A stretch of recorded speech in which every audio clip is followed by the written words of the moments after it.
Ya se lo hemos contado en nuestros diferentes informativos. Sergio Mico presentó su renuncia a la dirección ejecutiva del Instituto Nacional de Derechos Humanos. Esto luego que los consejeros del organismo le exigieran su salida por la crisis profunda que atraviesa la institución.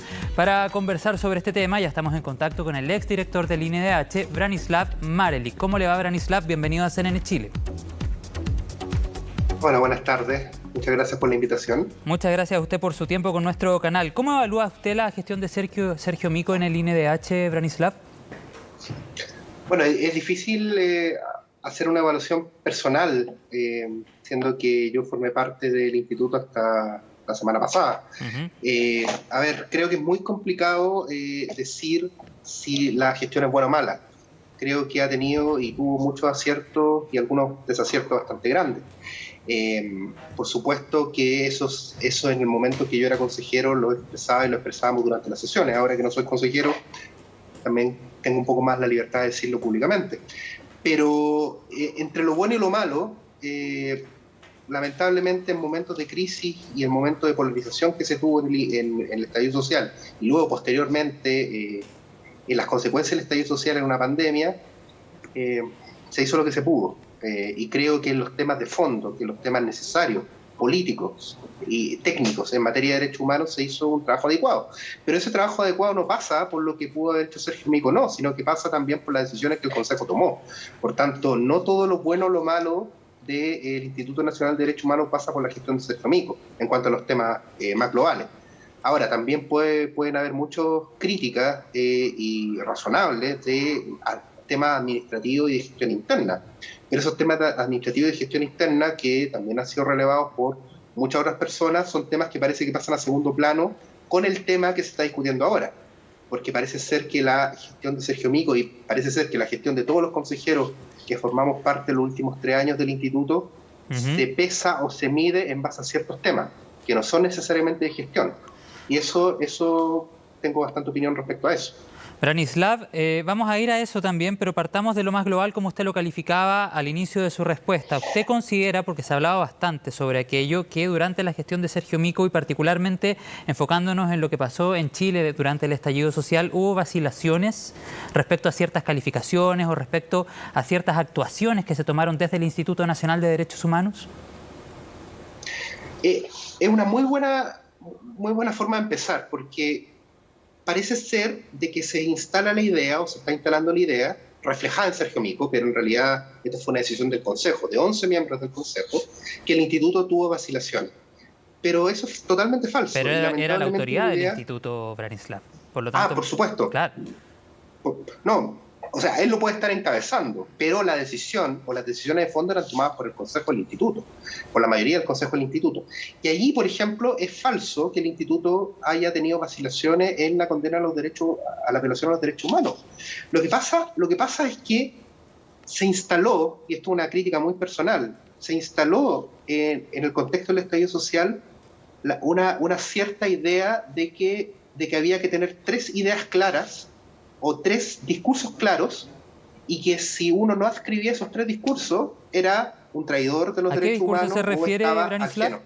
Primer discurso, que existían violaciones sistemáticas, o existen violaciones sistemáticas en materia de derechos humanos, que existían crímenes de lesa humanidad y que en Chile existen presos políticos. Si uno no adscribía esas 3 ideas, o si uno adscribía de manera relativa o decía que no tenía suficiente fundamento, al momento, si uno no decía que habían crímenes de lesa humanidad, que las violaciones eran sistemáticas y habían presos políticos, uno se ponía, de alguna forma, la caricatura era que uno estaba en contra de las víctimas y que estaba, de alguna forma, siendo cómplice de la impunidad. Y eso es totalmente falso. Ahora, en lo que a mí respecta, que probablemente es prácticamente un hecho de las causas, porque lo importante es cómo el instituto está actuando actualmente, uno puede hacer o puede pensar que las violaciones sistemáticas y las violaciones o los crímenes de lesa humanidad pueden existir, pero los antecedentes que se tienen a la fecha son bastante claros desde mi punto de vista para decir que todavía no tenemos la convicción de que eso haya ocurrido. Y en el caso de que existan presos políticos en Chile, en mi opinión, no existen. Pero de alguna forma, si uno no comparte esa triada de aseveraciones, uno se pone del lado contrario de la vereda de los derechos humanos y se pone de alguna forma como cómplices de los violadores de derechos humanos. Lo cual, esa polarización que se generó en el estallido social le ha hecho mucho daño al instituto. Entonces, volviendo al tema específico del instituto y probablemente de Sergio Mico, pero puede haber sido Sergio Mico o cualquier otro director, el hecho de que no nos hayamos tirado de cabeza a decir que existen violaciones sistemáticas, crímenes de lesa humanidad o presos políticos en Chile, pasa lo que pasa en este momento, que de alguna forma se cuestiona el compromiso con los derechos humanos. ¿Y por qué usted cree que Harun Oda, funcionario del Instituto Nacional de Derechos Humanos, lo demanda y lo denuncia de haber impedido investigar detención y desaparición de Gerardo Monares en Concepción durante el estallido social también? Eso es un asunto también que tiene que, primero que tiene que explicar el instituto, porque esto es una demanda laboral, básicamente.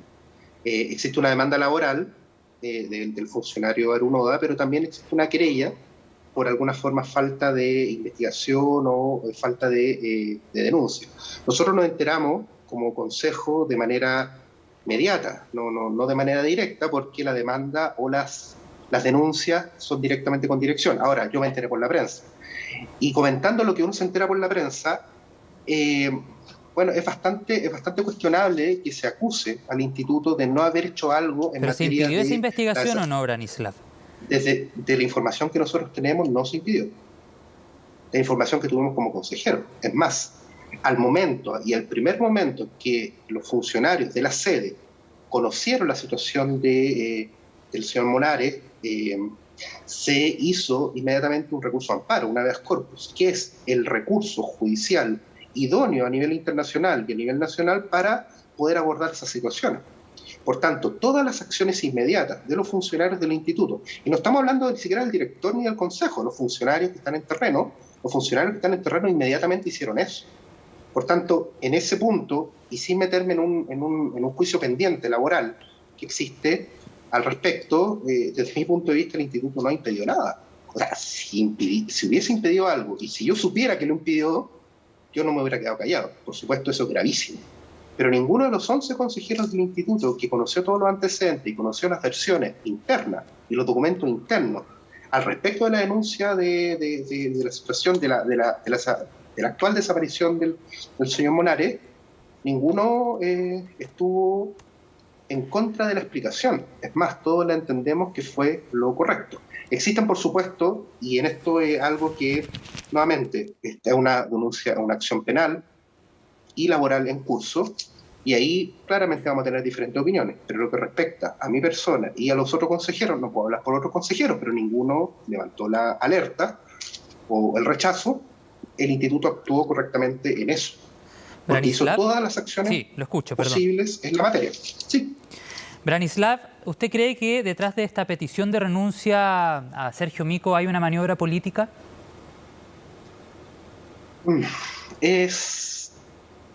La respuesta natural y obvia es que sí, por supuesto. La pregunta es por qué o si el Instituto Nacional de Derechos Humanos tiene que estar ajeno a la política. Creo que el instituto es un órgano, el Consejo del Instituto es un órgano que tiene que tener lectura política en sus decisiones. Ahora, el asunto más preciso es que a Sergio Mico le quedan 2 semanas, y puede ser Sergio Mico, puede ser cualquier otro director. Por eso le pregunto, le faltaban solo 16 días para dejar el periodo, para dejar el cargo. Por supuesto. No se explica porque le hace mucho daño a la institución. Y nuevamente, independiente de que sea Sergio Mico o cualquier otra persona, el hecho de que se le pida la renuncia a un director cuando le quedan 16 días es para dar una señal política. Y desde mi punto de vista debilita la institucionalidad. Porque en los últimos 6 años, es más, en los últimos 9 años quizás del instituto, 6 años, ningún director ha completado su mandato. Eso es una señal. O sea, ¿usted cree que le pasó la cuenta en definitiva también a Sergio Mico estar más ligado a la exconcertación, a la democracia cristiana? Mira, yo creo que en esta lógica de partido, o en esta lógica política, creo que la adscripción a partido no fue relevante. Creo que aquí fueron otras lógicas o otras críticas que se le pudieron hacer a Sergio Mico. Pero yo no quiero personalizarlo en Sergio Mico, nuevamente. Si él fuera o no fuera el director, cualquier persona que le quedan 16 días para acabar su mandato y se le pide la renuncia, es una crisis institucional, es un daño institucional. porque finalmente los cargos o los tiempos, que en este caso eran 3 años, no se cumplen. No se cumplen porque a mitad de camino tenemos una discrepancia política que no es de una gravedad para notable abandono de deberes que corresponde a la destitución. Finalmente una discrepancia política quiebra la institucionalidad. Ese es el punto.